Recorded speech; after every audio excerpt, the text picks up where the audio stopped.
నాకు చాలా ఇష్టమైన మాట. నేను చాలా అన్నాను.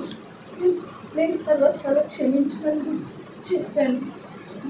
నా అభిమానం నేను ఎవరికి చాలా మంచి చెప్పాను. ఆయన నిన్ను ఎవరి దగ్గర తలంచి ఇవ్వనమ్మా అని నాకు చేయబట్టు చెప్పారు. అదేవిధంగా నాన్న మామయ్య గారు వాళ్ళిద్దరూ చేయబట్టి చెప్పారు.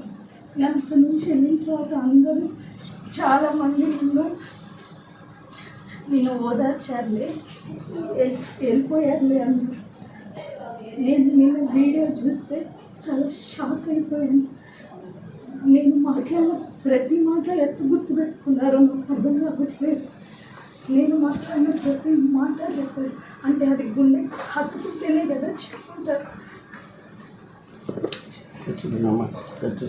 మీ గురించి మీటింగ్లో కూడా 10 అంటే నేను ఆయన డబ్బుల గురించి కాదు, how he understand my son pain, how నా గురించి చెప్పచ్చు, ఇంకొకరి గురించి చెప్పాలి. నా కొడుకు నిద్రపోవట్లేదని ఎట్లా అర్థమైందో నాకు ఇప్పటికీ అర్థం కావట్లేదండి. అంత మానవత్వమా? చాలా చాలా పార్టీ మీరు అనుకుంటున్నారు కదా.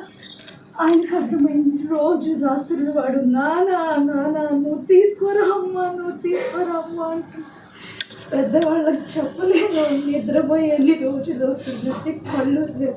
అది ఆయనకి ఎట్లా అర్థమైందో నాకు అర్థం కావట్లేదు. అది ఎట్లా ఆయనకి ఎట్లా అర్థమైందో నాకు అర్థం కావట్లేదు. ఇంకొంచెం కష్టపడితే నేను డబ్బు సంపాదించి బిడ్డలు పెట్టుకోగలను.